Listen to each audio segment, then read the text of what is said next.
Bem-vindos, camaradas, à 9ª edição do nosso podcast. Dessa vez é a primeira edição com um convidado muito especial e um filme ainda mais especial, se é que isso é possível. E, em primeiro lugar, vamos nos apresentar. Aqui do meu lado eu tenho o agente da KGB infiltrado em São Caetano do Sul, Luiz Cipulo. Olá, camaradas. Na sequência, o corte de cabelo do Kim Jong-un, Frico Guimarães. E aí, galera? Eu tenho o sorriso de Friedrich Engels, Henrique Natalio. Save Mother Russia. E eu, o conceito do fetiche da mercadoria, Dario Álvares, sou o seu anfitrião de hoje.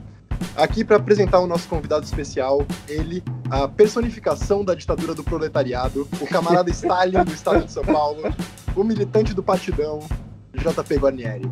Camarada, se apresente e fale pra gente do filme de hoje. E aí, galera? Meu nome é JP Guarnieri e eu tô muito feliz de estar aqui com vocês falando desse filme incrível, dessa obra de amor ao poder proletário, Comrade Kim Goes Flying. Antes disso, todo mundo viu o filme? Toca a vinheta!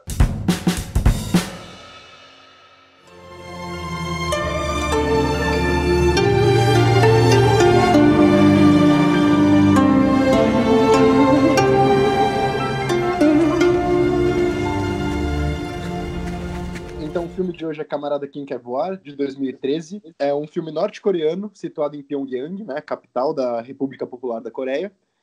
E é uma coprodução, né, norte-coreana, belga e britânica. E, enfim, acho que como o Jota já colocou, é uma bela de uma ode ao poder proletário, à lógica da vivência socialista, e acho que a gente pode começar falando um pouco, né, entendendo do que se trata esse filme. Então, Jota, por favor, tenha as honras. O Camarada Kim Quer Voar é sobre uma mineira de carvão que, desde pequena, ela sempre gostou muito de acrobacias, né? O grande sonho dela é ser acrobata. Só que ela não quer deixar o pai dela, né? Que é muito apegado a ela, que trabalha na mina de carvão com ela. Mas, vendo a paixão dela por isso, o gerente da mina que eles trabalham sugere que ele deixe ela ir trabalhar nas brigadas de construção popular, né? Que estão construindo Pyongyang, que estão erguendo Pyongyang como uma cidade moderna.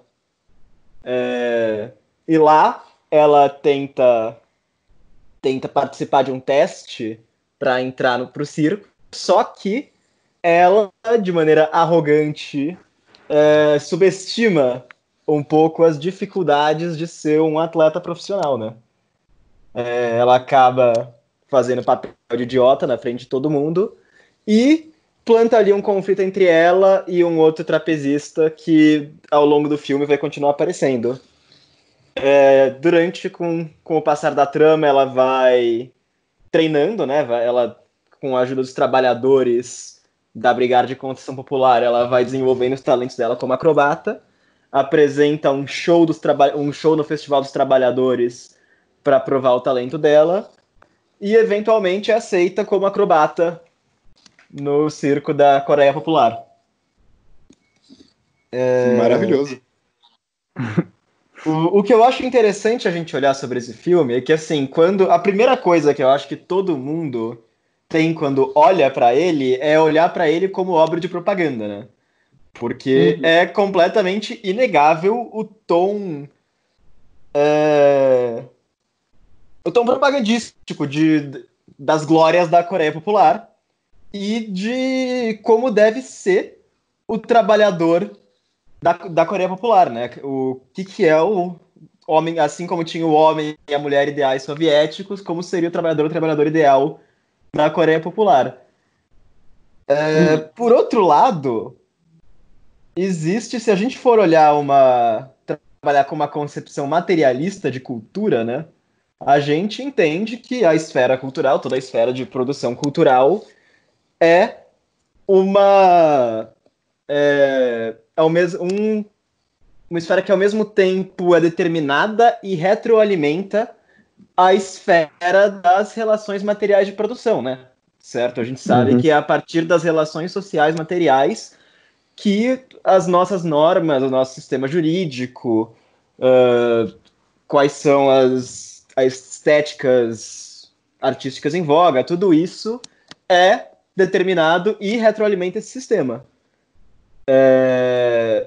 Então, fica, tipo, por mais que seja uma obra que não dá para dizer que não tem esse tom propagandístico, o que eu fico tentando ver é o quanto são as determinações de tipo, a gente tem que botar isso no filme, temos que tratar essa moral, temos que incentivar esse tipo de comportamento, e o que são as ideias sinceras da pessoa que está fazendo, que também tem. A gente tende muito a olhar para esse tipo de filme e pensar como simplesmente uma obra de um aparelho estatal, né? Uma obra estéril, quando não é. A gente vê isso nas obras que a gente vê nos Estados Unidos. A gente sabe, por exemplo, a questão do exército alugar equipamentos militares ou de graça ou a preços baixíssimos em troca de ter alguma influência no roteiro. E nem por isso a gente acaba olhando para todos os filmes americanos sobre o exército como propaganda estatal. Da mesma maneira, a gente não pode fazer isso ao olhar para esse filme.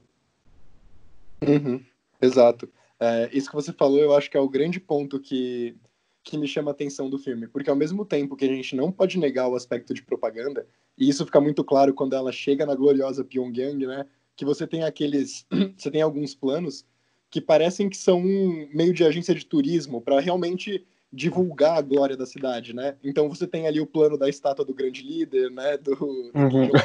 Mas então, revendo o filme, esse plano mesmo que a gente, na primeira vez que a gente viu junto, a gente comentou disso daí, né? Mas quando eu revi, também, eu não sei, por exemplo, a pessoa que dirigiu, o diretora, não sei se é uma mulher, mas a pessoa que dirigiu esse filme, que escreveu esse filme, veio de uma cidade interior, por exemplo.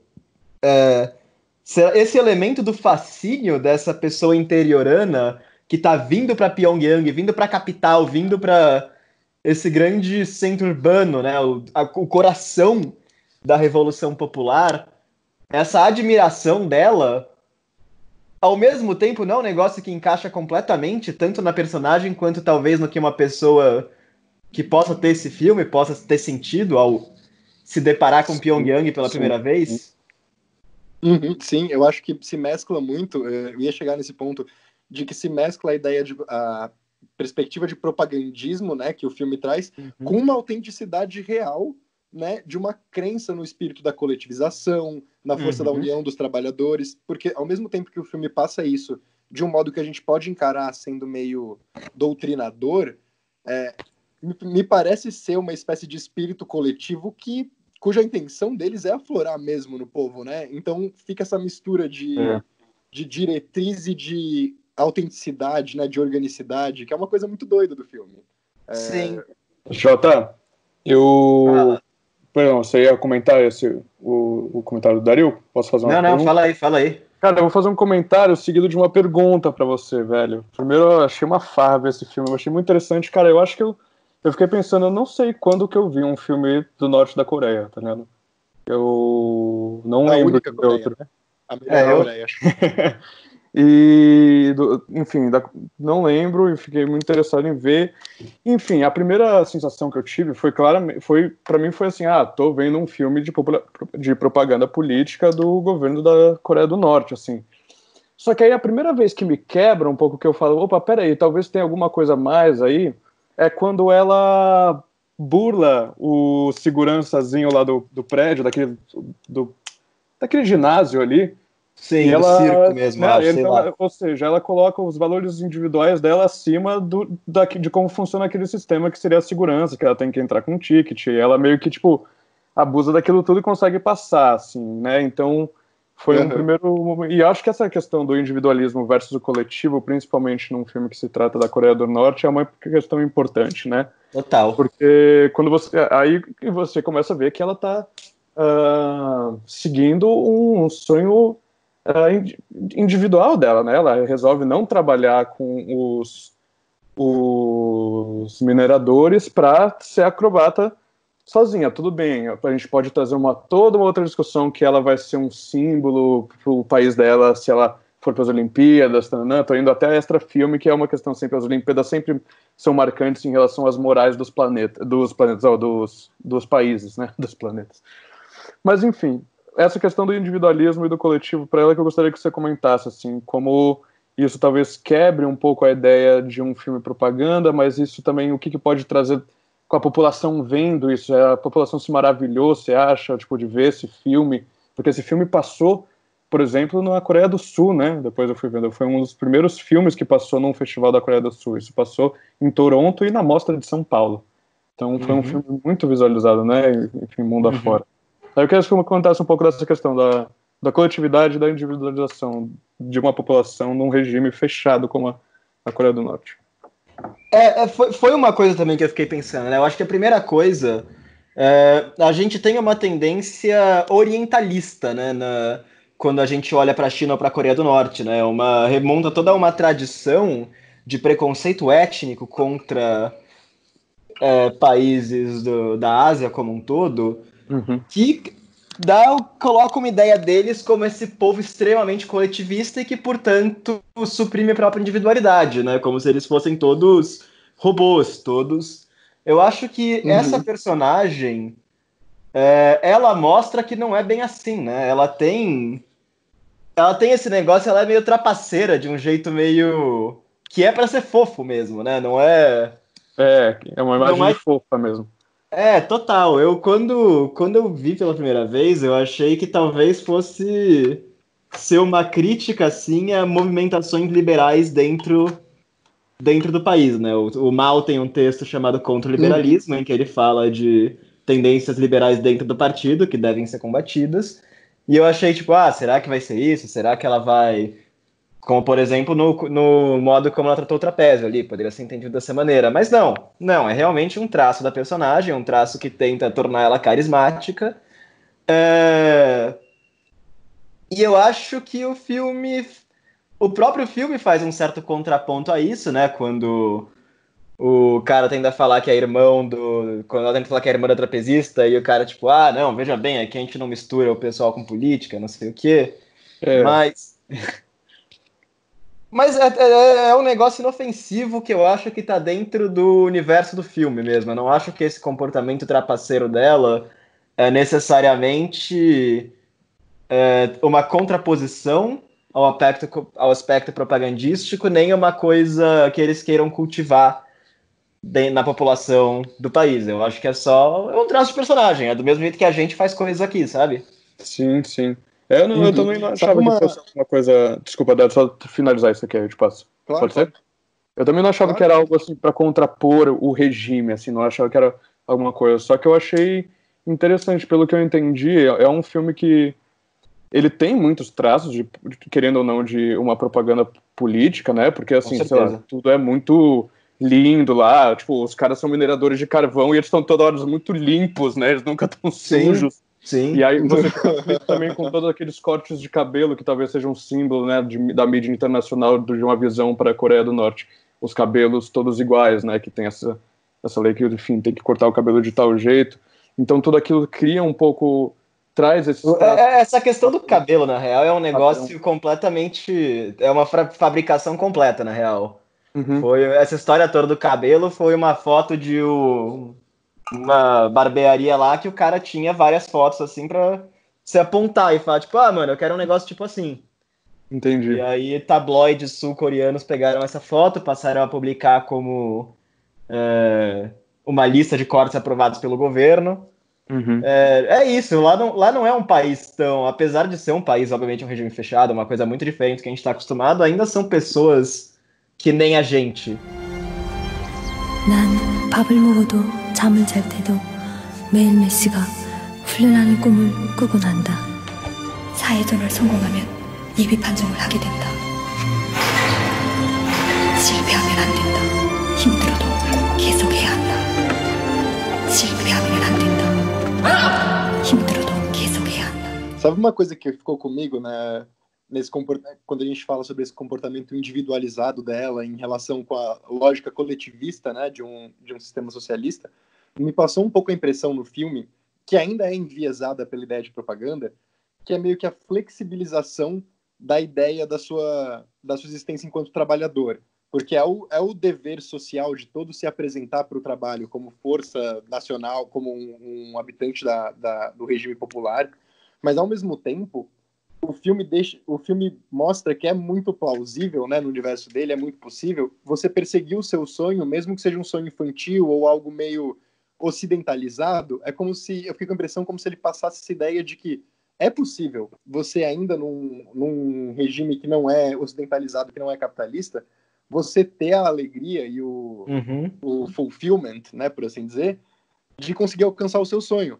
Quase como se ele trouxesse para o espectro da Coreia do Norte uma coisa meio princesa Disney, sabe? Como se Eu acho que é até mais do que isso, porque eu acho que você olha o tempo todo, quem tá empurrando ela e elevando ela e garantindo que ela consiga ter a realização plena dela, enquanto não só enquanto trabalhadora, mas enquanto pessoa, é a comunidade ao redor dela, são os trabalhadores ao redor dela, né? É a classe trabalhadora. Com certeza. Exatamente. A própria é uma noção de que o seu sonho enquanto indivíduo não se contrapõe ao sonho da Coreia Popular, sabe? Eles são um e o mesmo. E aí, e o que eu acho interessante é que... Inclusive, só fazer um parênteses, Jota, desculpa, que é uma das cenas que eu gostei muito, que é quando ela tá saindo na casa do pai, né, a secretária, não é secretária de cultura, enfim, é o técnico lá do ginásio. Alguma coisa assim. Então eles vêm tipo, tentar puxar ela pra sair de casa, aí tem o antigo chefe dela e o chefe do pai, né, que fala, tipo, pai, você tem que deixar ela aí. Você sabe que você tem que deixar ela aí se tornar essa grande acrobata. Ele fala, ele fica meio carudo, assim, não sabe o que falar, e o cara fala, que foi? Aí o pai fala, eu não sei quem tá cuidando da minha filha, se sou eu ou você. Aí ele fala, e a comunidade a classe trabalhadora, né? tá ligado? Não, nós. Eles falam, nós. tipo, não só a mina de carvão, o país inteiro. O país inteiro, exatamente. Tipo, é o próprio país que tá cuidando de você, né? Não... Cara, fala aí. Não, pode assumir aí, Luiz. Pode dar... Não, eu queria só falar que isso que vocês acabaram de falar é o que justamente me encantou mais nesse filme, assim, porque eu acho que eu fui assistir, não vou mentir, esperando realmente uma potência, assim, propagandista muito forte, né? E em parte isso foi de fato correspondido, porque o filme tem essas questões, como vocês já falaram, mas o que mais me pegou, assim, cara, é a força narrativa dele, né? Como o filme mesmo, se a gente num mundo maluco, a gente desgrudar ele de qualquer viés político, né? A gente consegue ainda encontrar ali uma história, e uma história hiper fofa, inclusive, né? De que quase realmente, como vocês falaram, quase um conto da Disney, assim, que ela tem o sonho dela de criancinha e no final é super realizado através de ajuda de um monte de gente, assim, tipo, que participou como se fosse um anime, até, né? Que ela vai, tem vários arcos, várias pessoas que vão empurrando ela aí um pouco pra frente, assim. Eu achei isso muito incrível, porque esse filme consegue fazer um equilíbrio muito, acho que da nossa visão, assim, que bate um pouco em contraste com o que a gente tá acostumado, né? Esse filme, ele faz a gente percebe o equilíbrio certinho entre força narrativa de uma história por ser essa história e essa propaganda política, né? Ele é super, super claro, super feliz, super colorido, e ele tem todas essas mensagens claramente postas, não é? Tipo, são signos claros e simples, né? É tipo uma mensagem direta. Eu gostei muito disso também. Uhum. Não, e nessa ideia, eu sinto muito essa coisa do filme, dele ser uma espécie de, realmente, resposta cultural a esse tipo de filme mais ocidentalizado, mais até do que ocidentalizado, norte-americanizado, né? De você poder perseguir o seu sonho e a vida ter esse embelezamento, essa beleza natural, que é consequência de você estar num sistema onde você pode perseguir o seu sonho, né? A lógica do American Dream. E um filme como esse, A Camarada Kim Quer Voar, me soa como uma resposta cultural, socialista a essa lógica cinematográfica, né? Que estimula o sonho, que é mais onírica, que é mais ficcionalizada. E eu acho isso incrível. Acho que isso é uma das coisas que destaca o filme, né? Exato, tipo, a mensagem tipo, nos Estados Unidos você consegue perseguir o seu sonho sozinho. Aqui você persegue o seu sonho e você é ajudado pelo país inteiro, tá ligado? Tipo, isso que eu achei muito demais. E o seu sonho se funde também com o sonho do país, né? Voltando um pouco a essa ideia do do esporte enquanto um sinal de potência ou de Uhum. valor cultural da nação. Então, essas coisas se mesclam muito, né? É o país pelo indivíduo e o indivíduo pelo país. Então, eu tô até Eu acho que emocionado. se você fosse olhar, porque a lógica de uma sociedade plenamente socialista, né, deveria ser justamente a de olhar para todos os trabalhadores como contribuindo com a sua parte para o grande bem-estar da classe trabalhadora, né? Os artistas circenses, eles têm o trabalho de tornar o tempo de descanso dos trabalhadores mais agradável, de tornar as vidas pessoais deles fora do trabalho mais completas, né? Mais felizes. Que inclusive foi um elemento que eu gostaria de ter visto um pouco mais no filme. Cara, sabe a impressão que eu tive desse filme em relação à produção dele, e agora que o Luiz falou também um pouco da força narrativa dele, é que, sabe esse tipo de filme que é um filme sobre alguém contratando uma equipe para fazer um filme, tipo Artista do Desastre, Meu Nome é Dolemite? Sei. Eu tive um pouco a impressão de que era, assim, alguém realmente querendo fazer um filme, né? De acordo com a tagline do filme, é a primeira comédia romântica norte-coreana. Uhum. Então, alguém vindo com essa ideia muito forte, né? E com a ideia do que o filme deveria transmitir. Uhum. E com a Inglaterra e com a Bélgica, chegaram nesse filme, né? Então, tipo, sim, eles pegando tanto a Inglaterra quanto a Bélgica, se você ver os créditos aqui no IMDb, são 2 escritores diferentes e 3 diretores diferentes. Uhum. Então é um inglês, uma belga, um norte-americano, e se eu não me engano os escritores são 2... Norte-americano não, perdão, norte-coreano. E se eu não me engano os roteiristas também são um homem e uma mulher norte-coreanos. Então, tipo, me deu um pouco essa sensação de que essa narrativa veio dessas pessoas, assim, que... Assim, vamos contratar uma galera que sabe fazer cinema, sabe? E tipo, eu fico imaginando o set desse filme, como que ele era. E me vem sempre uma ideia meio confusa, ou me vem um pouco, tipo, a figura, sei lá, desse diretor inglês, por exemplo, pensando, nossa, o que eu fiz pra parar aqui no meio da Coreia do Norte pra fazer esse filme, mano? E... Putz, e no geral, assim, é engraçado porque à primeira vista parece que você tá vendo um filme que você não deveria estar vendo, né? Tipo, parece muito uma coisa proibida, né?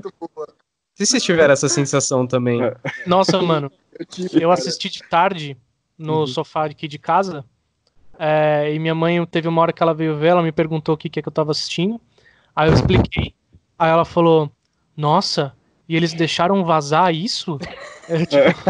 Sabe? Completamente, mano. Achando que a gente tava vendo um bagulho da Deep Web, assim, sabe? 엄마, 비둘기는 어떻게 하늘을 나나? 그건 날개가 있기 때문이란다. 나도 날개가 있으면 하늘을 날 수 있나? 그럼. 뛰어내리라!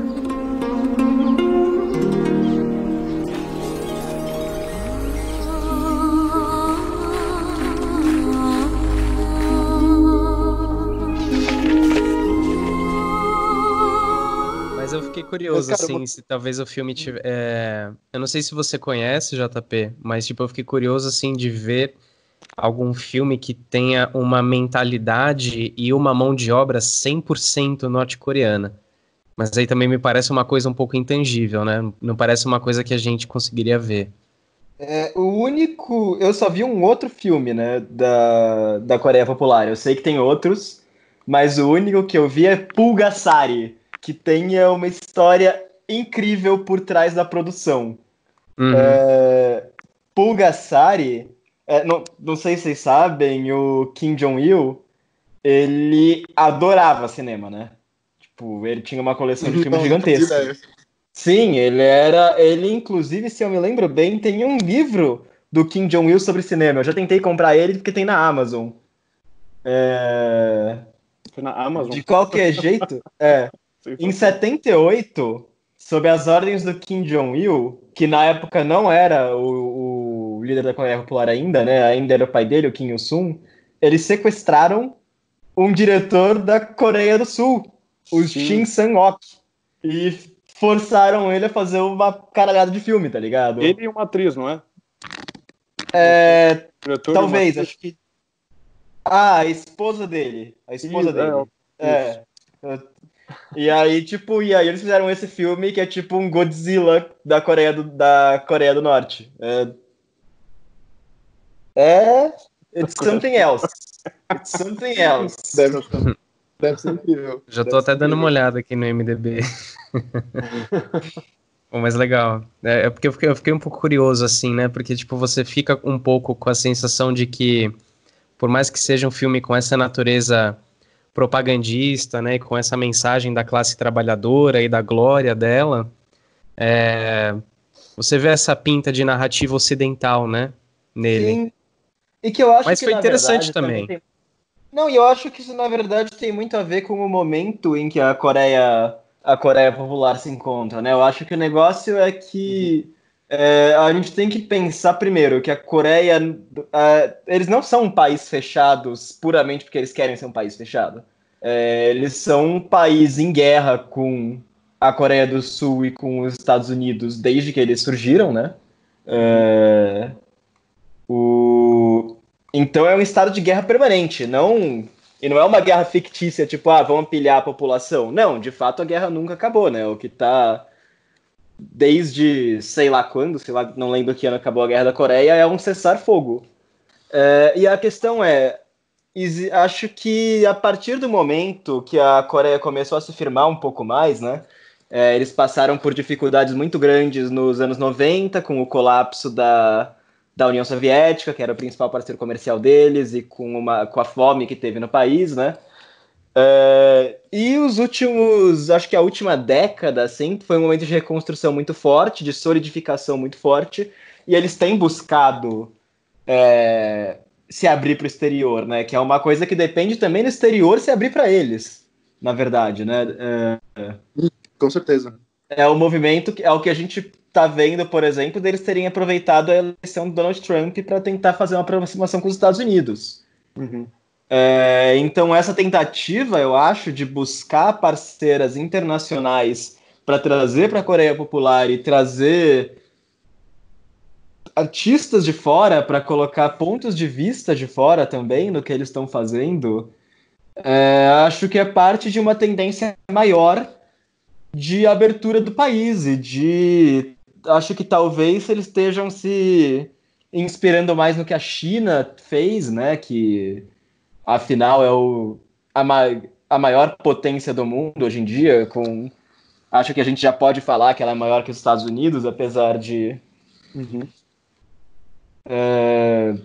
mas eu não acho que isso é uma antítese nada ao que a Coreia Popular pretende. Eu acho que é um avanço, né? O importante para eles é eles serem autossuficientes, né? Segundo a filosofia Juche, que inclusive é uma coisa que eu acho que você vê no filme de várias maneiras, né? No modo como ela recusa a ajuda do professor, por exemplo. Eles estão trabalhadores fala um ali. pouco mais da filosofia Juche, porque deve ter ouvinte nosso que não é muito familiarizado. Acho legal a gente dar uma contextualizada. Cara, eu não sou especialista em Juche, né? Pra falar a verdade, eu nunca li sobre a filosofia Juche com material de primeira mão, eu só sei por cima. Mas o que eu posso dizer é que a filosofia Juche é um desenvolvimento a partir do marxismo-leninismo. Existem certas discordâncias, eu não sei dizer quais, mas eu sei que existem algumas discordâncias entre o Juche e o marxismo-leninismo. E ele é visto pela Coreia Popular não como uma aplicação do marxismo-leninismo à realidade da Coreia Popular, mas como, de fato, um desenvolvimento da teoria do Lenin. E eu sei que os preceitos básicos do Juche, que são independência política,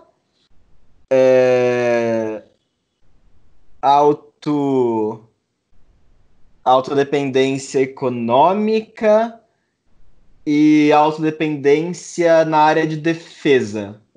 Ou seja, os 3 princípios são princípios de autodependência, efetivamente, né? De construção do próprio destino. Inclusive, um grande preceito da filosofia justa é de que o homem é senhor do seu próprio destino, né? É uma filosofia bastante afirmativa nesse sentido.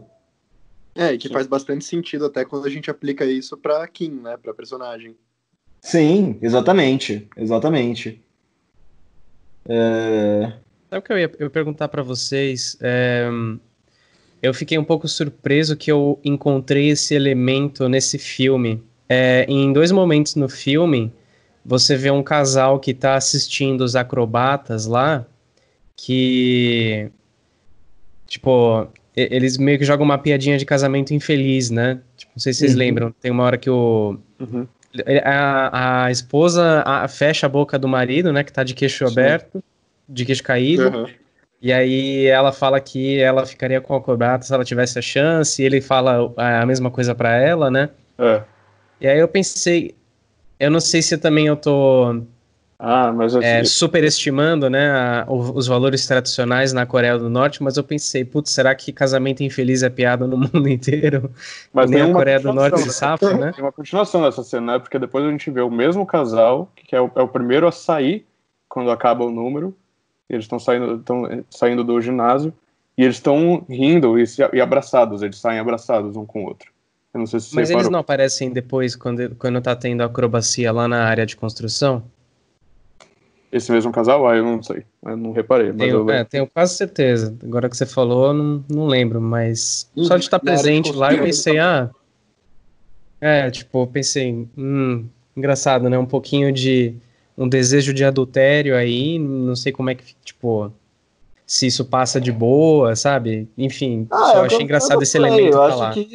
Eu acho que eles são gente que nem a gente, eu acho que a gente tem que... É justamente por isso que eu acho que a gente tem que parar de tentar olhar para ele puramente como um fenômeno de propaganda e entender como uma expressão honesta de alguém que tá fazendo esse filme também, né? Sim. E eu acho que mesmo que seja propaganda, né? É o que você mesmo falou, é o tipo de coisa que é piada no mundo inteiro.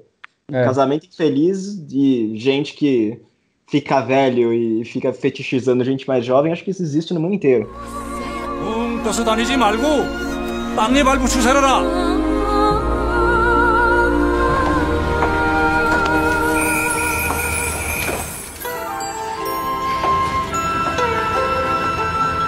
노동자 술 직전에 스트레스 깁시다. 아닙니다. 잠깐만.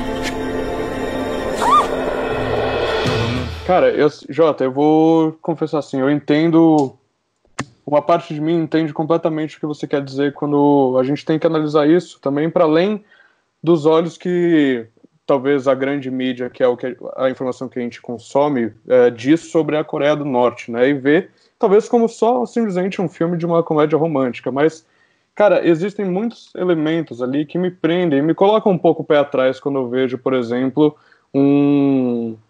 uma imagem criada de um país que parece uma utopia, entendeu? E principalmente quando se liga, principalmente aos pontos, eu tô falando isso justamente para te cutucar, a gente conversar sobre isso. Eu concordo, mas eu entendo, assim, é por isso que eu acho que é, sim, também um trabalho de propaganda. Isso é uma faceta do filme que não pode ser ignorada em nenhum momento. Como eu falei, eu acho que a gente tem que tentar entender o que é propaganda, de fato, por uma diretriz que foi colocada, não sei necessariamente se pelo Estado ou se pela própria pessoa que dirigiu o filme, porque afinal também pessoas podem ter interesse. Líder em si, né? Não, porque assim, eu, por exemplo, enquanto comunista, eu tenho interesse. O roteiro que eu estou escrevendo aqui na minha casa, ele tem um fator de colocar a minha ideologia no meu trabalho, né? Então a gente também não pode descartar que por mais que, obviamente, tenha alguma influência estatal, a pessoa que está fazendo isso também queira colocar elementos do que ela valoriza, elementos ideológicos dela. Com certeza. Mas eu não acho que o filme trata o lugar como tão utópico assim. Eu acho que esse tom felizinho, assim, e tudo, eu acho que você pode ver isso em obras da Coreia do Sul também. Você pode ver isso em obras japonesas também. Eu acho que isso é mais o tom de comédia romântica, de como são as comédias românticas no Oriente, especialmente, né? No Oriente não, na verdade especificamente na Ásia, mas no leste asiático, né? É mais uma questão disso do que, de fato, uma tentativa de falar, olha como todo mundo aqui é feliz, olha como tudo aqui é incrível. Não, eu concordo. Eu acho, inclusive, que esse filme pode ser até uma boa resposta para um fator além disso, entendeu? É quase uma flexibilização, talvez isso até esteja presente no ato de colocar 3 diretores de países diferentes nesse filme, de flexibilizar um pouco a imagem que se tem da Coreia do Norte para o resto do mundo inteiro, né? Com certeza. Porque você puxa 3 diretores de países diferentes e manda para festivais mundo afora, cara. Que isso é importante ressaltar, porque isso não acontecia. Não acontece com os filmes de lá. Esse filme tem um papel quase de um embaixador cultural mesmo, né? Quando a gente percebe que ele passou em diversos festivais, até na Mostra de São Paulo aqui, eu sinto ele muito como uma carta de apresentação da Coreia do Norte. Talvez bem enviesada por essa coisa que o Jota mencionou, né? Do contexto social e político atual de lá, né? Por causa de embargo econômico, de estar num constante estado de guerra, de acabar tendo que se abrir internacionalmente, né? Numa lógica mais liberalizante. Eu não acho que é nem tendo que, eu acho que é querendo mesmo, eu diria. Eu acho que a Coreia se manteve fechada por todo o tempo que ela queria, entendeu? Eu acho que eles estão tentando, e eu vejo isso nesse filme, é justamente eles querendo se abrir no termos deles. Que é o que a China fez também nos anos 70, né? Com a abertura econômica. Mas uma coisa que eu queria falar aí, que aí é justamente entrar nos aspectos, obviamente, propagandísticos do filme, né? E o que eu acho legal de ver... A estátua do grande líder. Mas o que eu acho legal de olhar também é como eles estão encaixados em uma tradição de filmes de propaganda, né? Eu acho que você pode ver muitos elementos dos filmes soviéticos nas cenas de construção, por exemplo, nas cenas de mostrar a cidade, né? E eu acho demais. O que me pega muito é um movimento que existia na União Soviética, que eram os Stakhanovitas, né? Tem um trabalhador soviético que existe alguma discussão sobre se ele era uma figura mitologizada ou se é uma pessoa de verdade, mas o que me parece bem concretamente é que foi uma pessoa de verdade que o Estado usou como exemplo e que a imprensa ocidental tentou vender como uma figura mitológica. Mas, enfim, o Stakhanov era um trabalhador que consistentemente superava as metas de produção dele. E em algum trabalho dele, ele superou por uma quantidade absurda, assim, tipo, sei lá, 200%, 300%, sei lá. E aí se criou esse movimento de tentar aumentar a produtividade entre os trabalhadores, né? E eles criaram os Stakhanovitas, que eram os trabalhadores que se destacavam nas metas de produção e que eram, tipo, tidos como modelos, né? Eram apresentados para os outros trabalhadores como celebridades. E, ao mesmo tempo, tinham uma grande responsabilidade nas costas deles, a partir disso, de serem exemplos vivos, né? Então não era só, tipo... nossa, agora você vai ser elevado e ganhar status social. Não, agora você mais do que nunca tem que demonstrar quais são os valores da nova pessoa soviética, quais são os valores do trabalhador comunista. E isso é a Kim, né? Começa justamente com ela batendo, a mina dela como um todo batendo a meta de produção, e consistentemente o que ela tá fazendo é trabalhar mais e ir além, né? Sim. Aliás, tem um forte tom de girl power nesse filme, né? De uma emancipação da mulher também. Sim. Mas ao mesmo tempo também com o machismo que é cultural ali, presente. Que é cultural aqui e ali, né? Então também você vê o cara deixando ela ganhar na queda de braço, tipo... Sim, exato. E toda a relação com o pai também, escolhendo o caminho da filha, né? Bom, também poderia ser com o filho, mas... Não, eu concordo. Mas ainda assim tem essa estrutura do domínio patriarcal dele, né? De ele impedir ela de ir pro circo porque ela tem que ser uma trabalhadora. Mas eu acho que justamente aí tem esse embate um pouco, né? Da tradição contra o novo, que é isso, né? É ela poder perseguir o sonho dela, poder sair da mina de carvão e fazer acrobacia, ainda assim a serviço, não a serviço do Estado, mas a serviço do sonho popular, né? Do sonho da democratização popular. Ainda sendo uma parte importantíssima, até talvez mais importante do que como trabalhadora. Mentira, né? Porque teoricamente não, tem essa ideia de equidade entre todos eles. Mas servindo a um novo propósito para a pátria, né? Como atleta, como símbolo. Então, Sim. O filme amarra muito bem essa questão da individualidade a serviço do coletivo, né? Acho que esse é o grande ponto. Legal. Uma coisa que eu ia colocar aqui, que você mencionou desse background dos trabalhadores soviéticos, tem um livro que eu estava lendo recentemente, que eu vou deixar como indicação, que chama Cinema para Russos e Cinema para Soviéticos. Eu não estou lembrado o nome do autor agora, mas ele é bem interessante para quem gosta do assunto, porque ele mostra toda a evolução do prolecult, dos filmes com esse caráter um pouco mais de... Eu não quero usar a palavra doutrinação, mas de exemplificação do que deveria ser o homem soviético, da lógica do proletariado. Então é uma leitura bem interessante para quem, né, curte esse assunto. Eu queria falar que eu achei...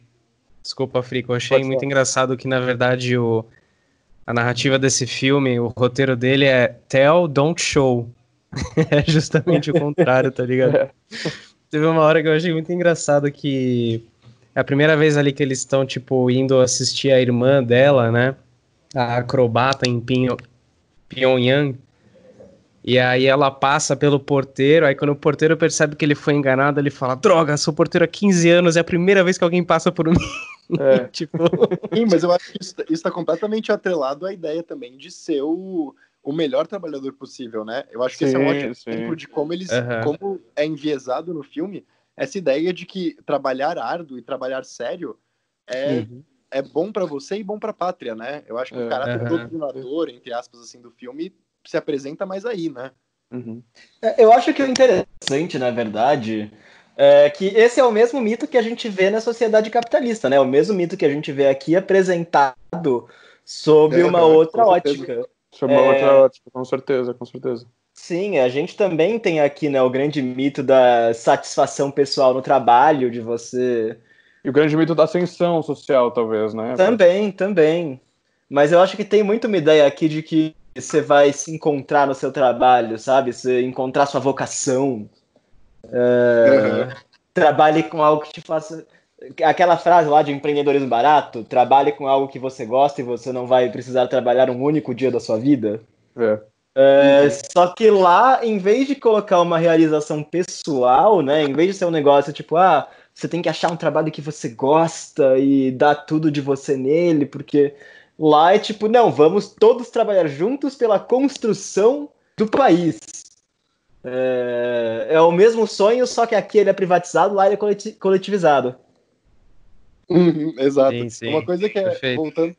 voltando um pouco a essa ideia do que a gente tinha falado, de que lá, assim, eles pintam essa imagem de uma Pyongyang utópica, né, tipo, perfeita, e que é pelo menos o que o filme apresenta.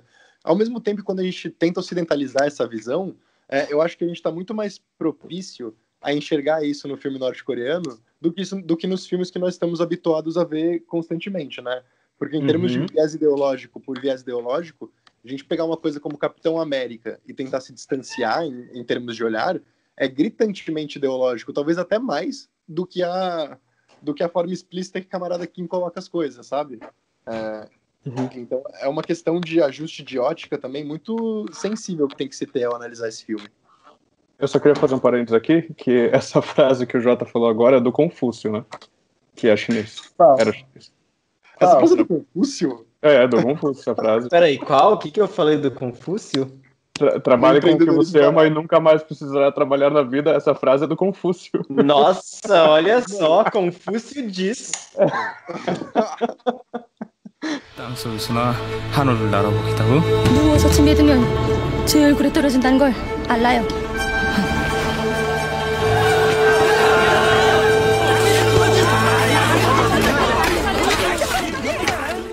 부처녀가 자꾸만 눈앞을 버리는 게 깨라는 거 말이에요.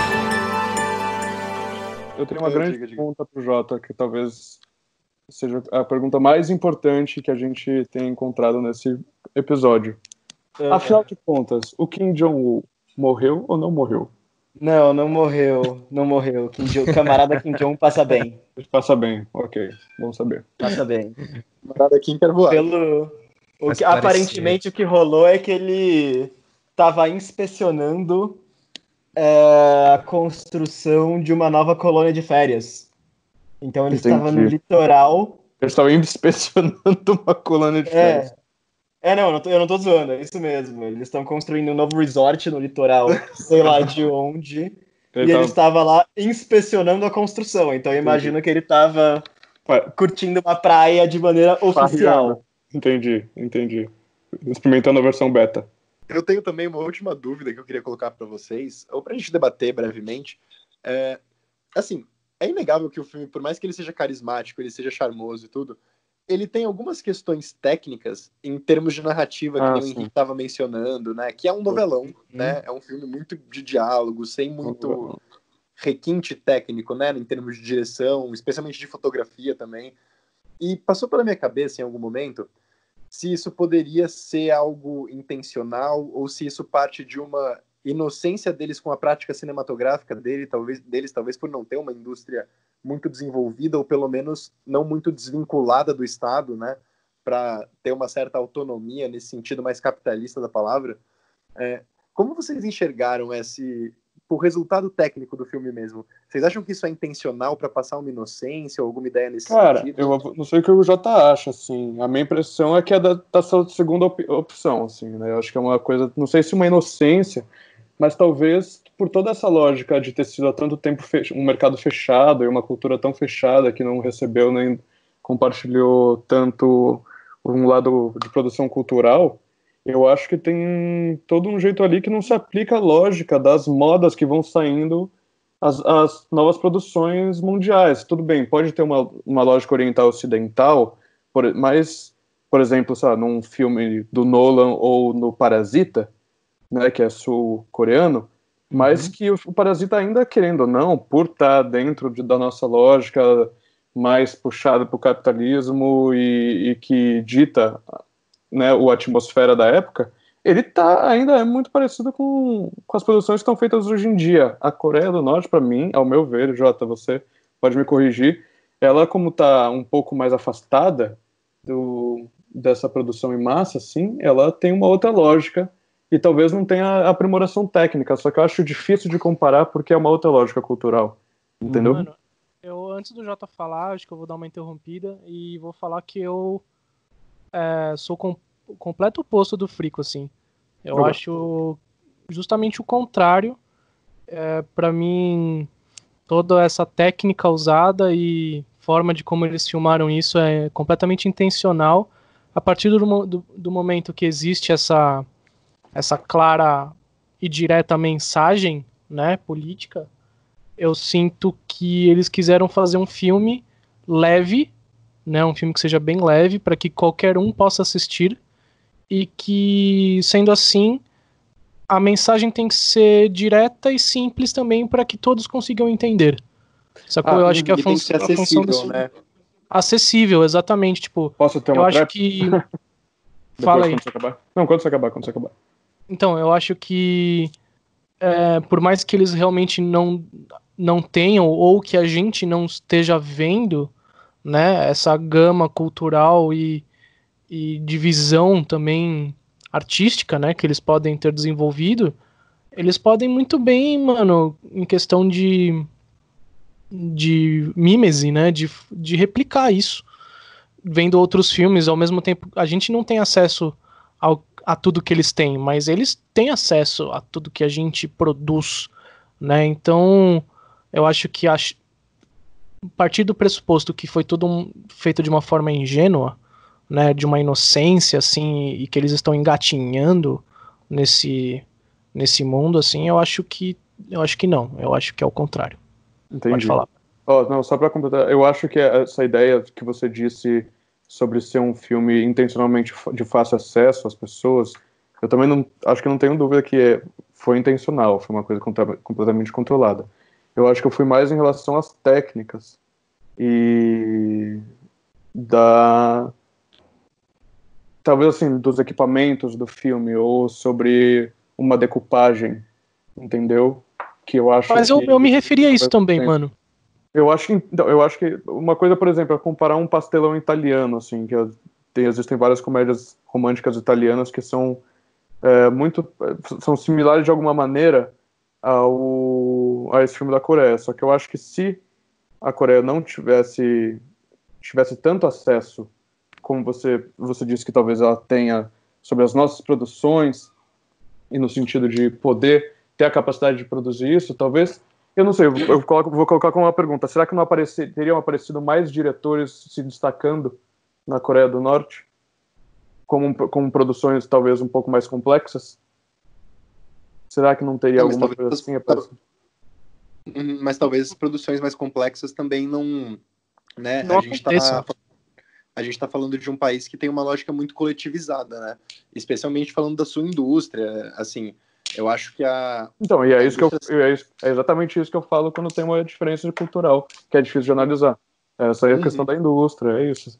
Sim, mas uma coisa que eu acho que é legal destacar do que o Luiz falou, que eu também não consigo enxergar, eu acho que pode haver uma certa inocência no sentido de querer ser didático, com essa ideia de tonalizar mesmo os comportamentos sociais, né, o trejeito do que deve ser o povo comunista, e nesse sentido eu acho que ele se torna um pouco inocente, sabe, ao querer passar de forma tão acessível, de forma tão Disney Pictures das ideias, sabe? Mas eu acho que, ao mesmo tempo, eu não enxergo como um processo, assim, eles não me parece estarem no começo de um desenvolvimento de uma indústria ou do conhecimento da técnica cinematográfica, sabe? Eu acho que tem uma mistura interessante do que está aliado, do que está a serviço do Estado, que está aliado com o Estado, com essa própria ideia de tom própria do filme, né? De ser um filme mais simples, um filme de fácil gestão, né? Eu acho que tem um pouco dos dois aí.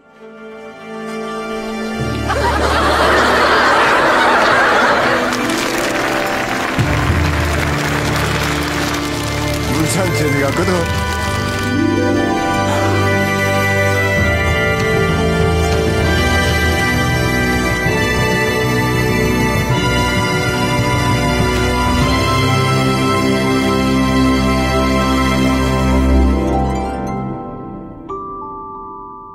Olha, eu vou só comentar que eu achei muito engraçado que teve um momento assim que, tipo, a hora que ele vai até aquele professor / aluno acrobata, aliás, né, tirador de sarro, quando ele vai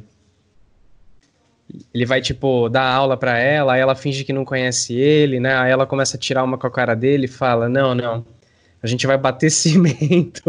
Puta, essa é a minha. Mano, essa cena eu fiquei, yes! Essa é a minha também, eu vou escolher outra. Então. Não, eu não vou nem falar dela, eu só quero dizer que essa cena, tipo, foi engraçado como a narrativa funcionou, porque ela me envolveu, e a hora que ela falou, vamos bater cimento, mano, parecia que eu tava prestes a ver uma cena, tipo, de montagem de treino de boxe, assim. Minha adrenalina foi lá pra cima, foi muito bom. Não, mas, cara, eu acho que foi, assim, um detalhezinho estético que eu gostei, assim, foi uma das transições ali, em que o filme tinha uma animaçãozinha, sabe? Foi agradável de ver, assim, tipo, foi uma coisa muito diferente que eu achei que era única daquele filme. Eu não lembro exatamente em qual das transições, né, porque tem pelo menos umas 3 transições animadas, mas é em uma que eu acho que ela volta para a mina de carvão, se eu não me engano, quando ela volta para a cidade dela, que tem toda uma transição animadinha ali, eu acho que ela meio que acaba naquele campo, né? Foi engraçado porque foi quando eu tive a sensação, quando o pico da sensação de que eu tava vendo algo proibido, foi o máximo, assim. Mas ao mesmo tempo foi um negócio muito... Foi novo de ver, sabe? Tipo, pensei, tá aí uma coisa que eu nunca vi. Eu não vejo anime, tá? Mas eu entendo a diferença. Mas eu digo assim, justamente naquele momento, aquela forma de narrativa e aquela escolha, elas combinaram num momento interessante pro filme que eu tava vendo. Então, eu destaco essa cena. Maravilha. Vai, Frico, dá sequência. Putz, eu ia escolher essa cena, o duelo do batecimento, cara, porque a ideia toda dessa é muito maravilhosa, assim, colocar em prática as habilidades da classe trabalhadora para vencer o astro, né? Mas eu vou escolher, então, o momento de quando a classe trabalhadora e o Estado vão buscar ela para ela poder realizar o sonho dela na casa do pai. Quando chega a turma toda lá e aí... Enfim, ele pergunta, faz aquela frase. Ele tá muito triste, cara. Muito. Eu fiquei muito com dó do pai, velho. Porque ele fica, tipo, ele perdeu, né? E aí ele faz aquela pergunta: eu não sei quem tá cuidando da minha filha, se sou eu ou se é você, assim, perguntando pro chefe dela. E aí. Ah, mas ele tem aquela fala maravilhosa também, então, né? Aí todo mundo se une e vem e completa essa cena com a frase. Não, e eu acho que é daí que vem um pouco essa noia de boomer ocidentalizado capitalista de que os comunistas vão pegar seus filhos, né? Não é que... Eu tinha pensado nisso, pode ser. Mas eu acho que essa é a origem, porque não é o seu filho, é o nosso filho. E isso não é num sentido ruim ou horrível da coisa, é no sentido do espírito da coletivização, que é muito bonito. Não, mas o que eu acho sensacional é o final dessa cena, que ele entrega um negócio pra ela, né? E aí ele tem aquela... Ele entrega a pomba branca. E aí tem aquela fala maravilhosa. Nós somos da classe trabalhadora, então voe com todo o seu poder. Voe com todo o seu poder, exato. É maravilhoso. Isso é muito bom mesmo. Motivacional. Vai, Luiz. Cara, eu não vou mudar, não. Eu vou me manter na cena do batecimento, porque pra mim não tem o que pôr defeito naquilo, velho. É tipo... me veio na hora a frase lá, tipo, não julgue um peixe por sua habilidade de subir uma árvore, tá ligado? Tipo, mano, aquele povo mandando ver no que eles sabem fazer, assim, tipo, ela no seu ápice. E depois dessa cena, né, em que ela destrói o boy lixo, ainda tem ela conta pros colegas dela o que ele fez.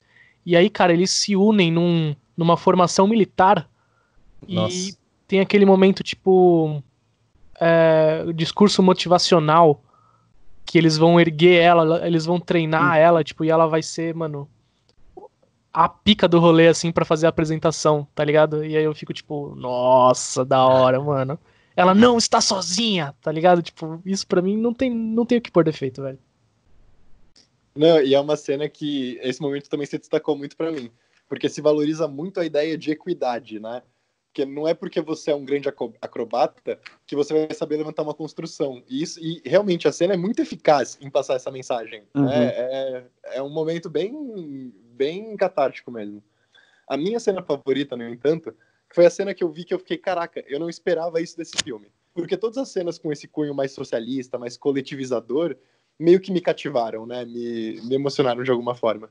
O que eu não esperava era quando a gente chega no final do filme, né? No momento definitivo, quando ela vai tentar fazer o salto quádruplo. E, cara, o filme tem a audácia. E eu não imaginava, né? Já que a gente tá vendo um filme que não é tão dado aos padrões narrativos e aos clichês ocidentais capitalistas que nós estamos acostumados a ver, eles tiraram da cartola essa dela, na primeira tentativa, falhar. Ela cai, mano. Eu fiquei chocado, porque eu imaginava que o filme poderia não desandar, mas seguir esse outro caminho, no qual ela não consegue realizar o sonho, e ela deve se conformar e voltar à vida trabalhando como uma mineira de carvão, ou como uma consultora civil.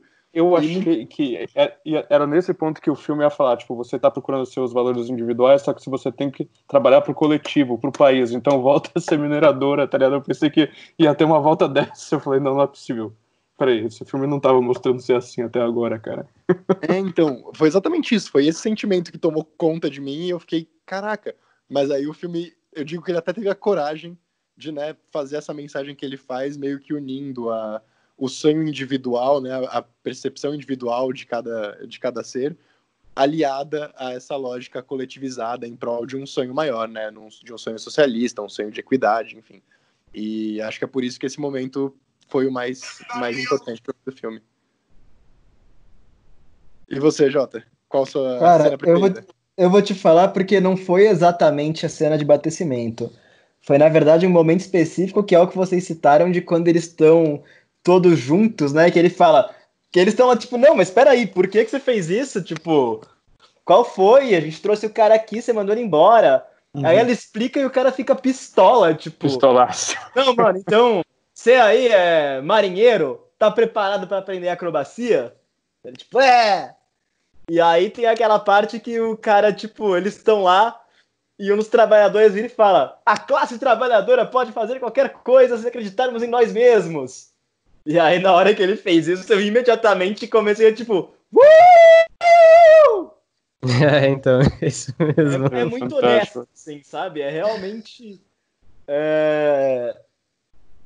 Eu acho tão linda. E aí eu não tô falando isso ironicamente. Eu realmente, sinceramente, eu acho muito bonito ver essa expressão de poder popular, ver essa expressão que vem de um país que está construindo o próprio socialismo, que está seguindo o seu próprio caminho e que tá fazendo essa produção para, tipo, falar para dentro dele, para falar com os trabalhadores dele mesmo e continuar na construção desse sonho. Tipo, eu acho isso verdadeiramente muito bonito.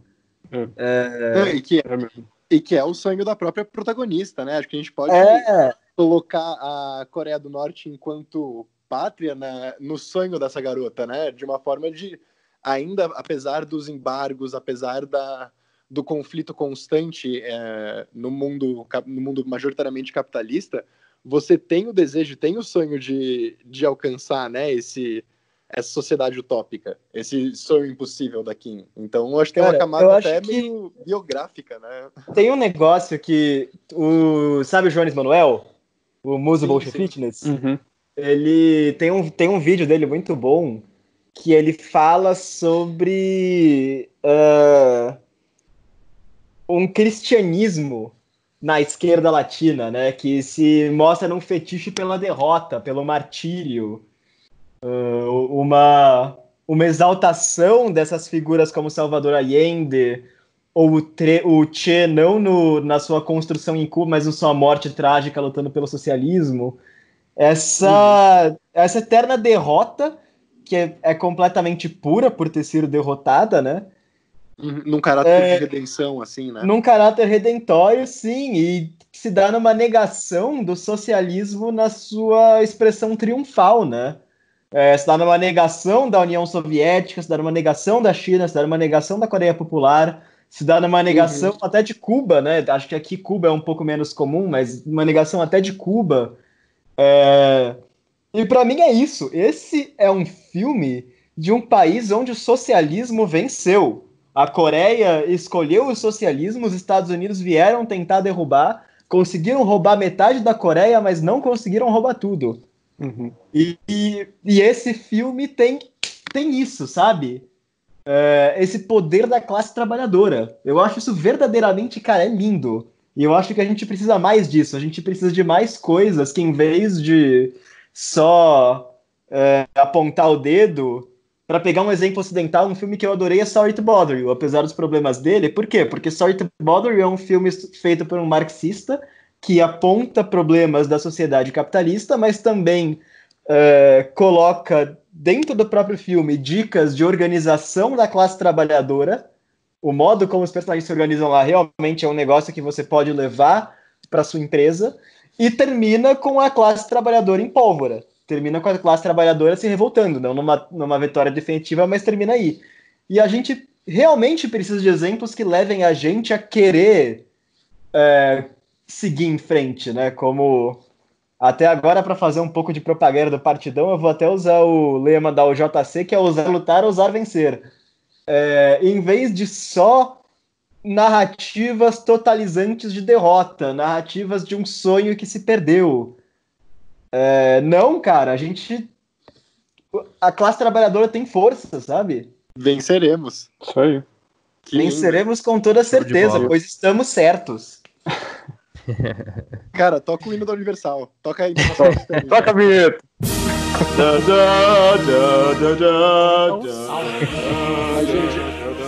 Essa foi a beautiful high note to end on, de verdade. Então, parabéns aos envolvidos. Jota, uma vez mais, muito obrigado pela sua presença, por ter topado participar com a gente. Obrigado pela aula de Coreia do Norte que você deu pra gente. A gente tá, sim, acho que nós, os ouvintes, estamos extremamente elucidados e empolgados para ver mais produções da Coreia Popular, né? Eu sou host da Rádio Poder Popular, que é o podcast do PCB São Paulo, que a gente ainda não lançou, não sei quando vão lançar esse episódio, talvez a gente já tenha lançado, talvez não tenha, mas deem uma olhada lá. A gente já tem uns episódios muito legais gravados sobre marxismo-leninismo, sobre a questão da saúde da classe trabalhadora, e agora estamos gravando um sobre Dória também, que vai ser muito interessante, então procurem lá a gente. Legal, mano. Então acho que a gente pode encerrar. Valeu, galera. Beleza. É isso.